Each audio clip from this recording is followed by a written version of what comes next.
الحمد لله إن الحمد لله نحمده ونستعينه ونستغفره ونعوذ بالله من شرور أنفسنا ومن سيئات أعمالنا من يهده الله فلا مضل له ومن يضلل فلا هادي له وأشهد أن لا إله إلا الله وحده لا شريك له وأشهد أن محمدا عبده ورسوله وصفيه وخليله الذي أرسله الله بالهدى ودين الحق ليظهره على الدين كله ولو كره المشركون.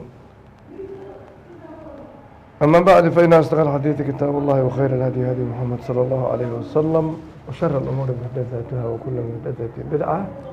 السلام عليكم ورحمة الله وبركاته. إخوة الإسلام والإيمان. waxaan soo gaarnay xalqadeennii tobnaad aynu kaga hadlaynay asbaabu thabaati biddiin. maxaa sababka ugu noqon kara inaad diinta ku sugnaato cinda alfitan markay mashaakisha iyo fitanta iyo isloolaxidda ay timaado oo dadka tasalsul oo maaragtay iyo imtixaan iyo tamxiis u dhacayo ee dadka la kala soocayo. ashyaadaas marka aynu ka soo hadalnay maanta qodobkeena aan ka hadlayna waxaa weeyaan atadakaru lmowt waalcadaab alaakhira aw cadaab annaar. aniga waxyaalaha kugu sugaya inaad xusuusato mowdka iyo geerida, isla markaa haddana naarta cadaabka iyo qur-aanku si u sheegay ugu xeeldheeraaday uga waramay iyo nusuusto axaadiista nebiga inaad xusuusato.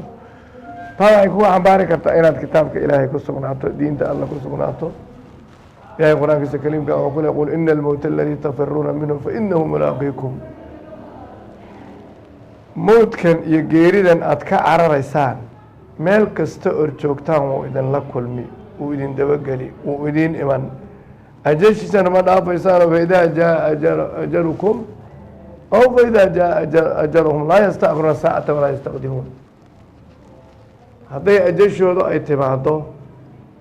kamana dibdhacayaan kamana hormarayaan. ilaahay baa qur-aankiisa kariimka wuxuu ku leeyahy aynamaa takuunu yudrikkum lmowt. meel kasta ood joogtaanba mowdka ayaa idin hareeri. walow kuntum fii buruuji mushayada, qalcado iyo meelo la dhisay oo la adkeeyaba aada joogteen, geeridu way idiin iman, xilligiinana ma dhaafaysaan. xadiiskii saxiix ahaa cabdillaahi ibn mascuud warinay nabiga warinay sala allahu calayh wasalam ee uu ka hadlayay khalqiga kulmintiisa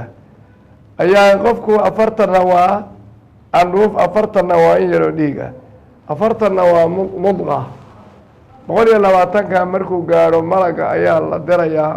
allah ayaa diraya, waxaa la amrayaa biarbaci kalimaat, 4 arrimood inuu qoro. 4taa arrimood awalan bikadbi risqii, horta wuxuu cuni lahaa waa qorayo, nin kale lama cunayo mana taabanayo. qodobka labaad intii uu noolaan lahaana waa maktuub oo qorbaa malaga lagu odhanaya. qodobka saddexaad ashaqiyun aw saciidun, ma wuxuu noqon doonaa qof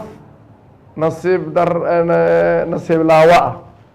oo xun oo kaafira ama munaafiqa ama diin la-aana ama mulxid ah ama sandiiq ah, mise wuxuu noqon doonaa qof baari ah oo mudiic ah oo muumin ah. waa la qorayaa.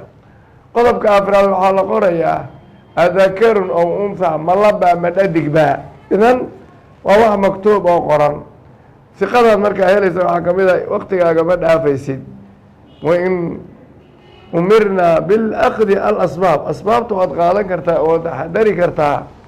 laakiin xilligaaga ma dhaafaysid. asbaabtu way lumaysaa markayd xilligaaga gaadho. idan geerida oo la xusuusto waa waxyaalaha sababka ugu noqon kara athabaat biddiin, diinta ilaahay oo lagu sugnaado. wuxuu nabigu odhanaya salawaatu ullaahi wasalaamu calayhi, xadiis sugan oo nabigeena ka sugan suubanaha salawaatu ullaahi wasalaamu calayhi ayaa nabigu odhanayaa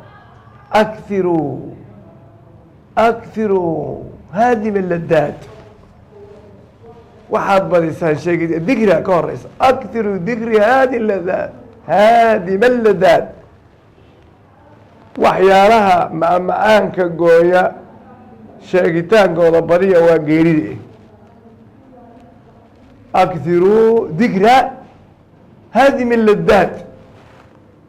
badiya sheegitaanka waxyaalaha macmacaanka ah waxa gooya oo markaba ku argagax karin kara, khushuuc iyo cabsina ku gelin kara. oo muxuu yahay huwa almowt waa inaad timaado warnimada waa la dhimanayaa aynu dadaalo xaaraanta aan iska ilaalino fisqiga zinada aan iska ilaalino dhac iyo boobka aan iska ilaalino diin oo lala dagaalamo aan iska ilaalino baadil iyo diin la-aanuna taageer aan iska ilaalino qalbigaa limaada naxnu namuut waa dhimanaynaa waxaa nebiga salawaat ullaahi wasalaamu calayhi ee ka sugan xadiis saxiixa oo nebigu leeyahy salawaat ullaahi wasalaamu calayhi limidli haada faaciddu qabriga markuu yimaado oo nebigu mawcuudu bixin jiray salawaat ullaahi wasalaamu calayhi markaasoo dee qabriga waa kaad aragtayo dhibaatada aragtay buu leeyahay qofkii dhannaa ciiddaasaa lagu ridayaa alaabtiisina waa lagala noqonayaa isla markaba naftaa ku soo noqonayso oo laba malag baa u imanaya maa rabuka man rabuka maa diinuka maa nebiyuka leeyihi su-aalahaas weydiinaya idan waan ognahay nusuustu waxay ka warantay hadduu fiican yahay waa ka jawaabaya haddii kalena laa adri buu leeyahay idan in loo diyaar garoobo nabigu ayaana amray salawaat ullaahi wasalaamu calayhi in sheegitaankiisa la badiyana kadaalika nabiga ayaana amray salawaat ullaahi wasalaamu caleyh oynu badino geerida hebel baa geeriyooday hebel baa dhintay wallaahi waa la dhiman aada loo badiyo lana booqdo amaakinta dadka maxay jiran la booqdo oo la raaco dadka dhintay waayo min xuquuqi lmuslimi cala lmuslim qofka muslimka ah qofka kale xaqu ku leeyahy waxaa kamid a idaa maata fattabicu janaasatah markuu dhintay inaad janaasadiisa aada raacdo janaasada aada raacday aad ku tukatay waxaad helaysaa 2 buurood oo ajar ah ayaad helaysaa thawaabo abaalmarin oo uxudlaa la eg ayaad helaysaa waxaa kalooad xusuusanaysaa geeridii in halkaa lagu gelinayo lagaanaga tegayo maalkaaga iyo dadkaaga iyo qaraabadaaduna ay soo noqonayaan sida nebigu u odhanaya salawaatu ullaahi wasalaamu yatbacu almeyt meydka waxaa raacaya 3 ahluhu baa raacaya wa maaluhuna wuu raacayaa wa camaluhuna wuu raacayaa fa yarjic 2 wayabqa waaxid waxaa soo noqonaya 2 maalkiisii wuu soo noqon oo baabuurtii iyo gaadiidkii lagu qaaday way soo noqonayaan sidoo kale waxaa soo noqonaya isagana eheladii iyo qaraabadii way soo noqonayaanoo haddee markii aasaan bay halkaa kasoo tegayaan oo soo noqonayaan camalkiisii unbaa ku baaqi noqonaya oo meeshii ku haraya camalkii isaga uu la yimid fa in kaana xasanan fa xasana wain kaana qabiixan fa qabiixan marka qodalkiisiiba qofka hadduu xun yahay waaba loo suureynayaayo isagoo suuro xun u imanayaa hadduu wanaagsan yahayna isagoo wanaagsan buu u imanayaa idan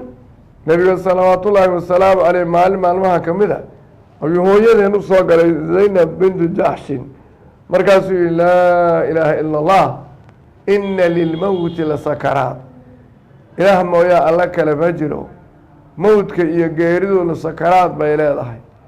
biyahaas buu nebigu odhan jiray salawaat ullaahi wasalaamu caleyh war alla igu shubo ashuumadii 7 wirab intaasoo ashuuma la igu shubo oo lagu qaboojinayaa sakaraat lmowt wax caadi ama ay ahaa bacda sakaraat iyadana dhimashadii baa ka dambaysa intaan la gaarin qabuurihii iyo macnaha xisaabtii weynada qiyaamaha barsaq baa ka horeeya oo isagana imaa inuu yahay meel naar ah wa imaa inuu yahay meel barwaaqo ah ayay maaragtay kala noqonaysaa qofkuna nafta markay ka baxday wuxuu ogaanayaa meeshuu galayo meeshay wanaagsanayn mise meeshii xumayd hadduu qofka qabrigaas marka uu garanayo inuu ku ciqaaban yahay wuxuu odhanayaa yaa weylaha ayna tadhabuun naftan dhibaatadeeda mashaakil baa u sugnaaya xaggee loo wadaa hadduu wanaagsan yahna wuxuu odhanayaa qadimuunii war barwaaqadan io hormariya waxbaan arkaaye barwaaqadan io hormariya qofka wanaagsan samooyinkaa loo furi ee muuminka ah qofka waa xunna samooyinka waa laga celino acmaashiisa fi lciliyiin 7 ardo meesha ugu hooseysa ayaa lala aadi kuwaana fi lciliyiin ayaa lala aadi oo samadaa laga aadi waa ka ilaaha qur-aankiisa kariimka markuu gaalada ka hadlay wuxuu yihi walaa tufataxuu lahum abwaabu الsamaa walaa yadkhuluuna aljannata xataa yalija aljamalu fii sami lkhiyaad samooyinkana waa laga socayoo looma furo jannana ma ay gelayaan ilaa awrku irbadda yar dulkeeda awr u ka galo awrku irbadda yar dulkeeda u ka galo umuurta umuur caadiya ma ah marka awr ma geli karaa waa mustaxiil maa culuqa bimustaxiilin fa huwa mustaxiil awr weyn intii la qaado irbadda yar ee wax lagu tasho ma geli karaa maya siduusan awrkaas u gelaynin bayna jannada u gelaynin qof aan iimaan lahayn oo kaafir bilaahi ah ama mulxid ah ama sindiiq ah ama munaafiq nifaaq maaragtay caqadi ah idan umuurta waxaa loo baahanya inaynu geerida xusuusanno oynu geerida arrinta aynaan halmaamin oo mar kastaba geeridii soo isku sheegno oonaan hebel baa dhintay hebel waa dhintay xaggaynu joognaa ninkaa isku da' baanu ahayn saaxiib baanu ahayn warnimayo waa la dhimanayaae hadawaari mayse waraa kaa haro ilaahay kitaabkiisa aan garab siino dardaarankeena aynu badino dhaqankeenna iyo akhlaaqdeena aynu hagaajino diinteenna aynu u turo taqwada aynu ku dadaalo waxaan cunayna xalaalaan ka dhigno umuurahaasoo dhan waxaa loo baahan yahay qofku inuu isweydiiyo waxyaalaha loo baahan yahay waxaa ka mid ah dardaaranka qofku inuu ilaaliyo oo uu mar kasta dardaarmo waa laga yaabaa kedis qofku inuu u dhinto waayo nebiga xadiis saexa uu ku oranayaa maa min muslimin lahu shay-an yuusii an yabiita leylatan aw leylatayn ilaa wasiyatu maktuuba uma sugnaanin qof muumin ah uma sugnaanin qof muumin ah oo wuxuu dardaarmo oo xoolo ahaya laba habeen inuu ahaado dardaaran la-aan laba habeen inuu ahaado dardaaran la-aan waayo dardaarankaa u diyaar yahay oo waxaas aniga warnimay waxaa layga sadaqeeyo warnimayow deyntaasaa laygu leeyahay ha layga dhiibo warnimayow hebel oo dee dhaxalkan wax ku lahayn waxa la gaadhsiiyo xoolahayga hadday thulutha layga sadaqeeyo 4 meeloo dhig meelha la ii sadaqeeyo idan waxaan u baahanay inaan geerida xusuusanno geeridu wax caadiya ma aha waa midda lagama maarmaanka ah almowtu ka'sun kullu naasin shaaribuhu mowtku waa dar ama ceel qof kastana wuu ka cabayaa wuuna dhimanayaa fain mitta fainahum mayituun manaa waxaa weeye gaalada waxaa lagu yidhi war hadduu moxamed dhintay nabiyllaahi moxamed idinkuna meyd baad noqonaysaane maxaa weeye maxaabaad iska sugaysaan ma idinkaa noolaani ma nin noolaan baa jira low kaanat idunyaa taduumu liahliha lakanaa rasuulullaahi xayin wa baaqin hadday adduunyadu ay maaratay aan laga dhinteen nebigu weligiibuu noolaan lahaa suubanihii oo khayru khalqilaahi ah oo calal idlaaq ambiyadii iyo inagii umuuraha oo dhan ka fadli badan ayaa caro lagu asayoo geeriyooday innaga xaggaynu joognaa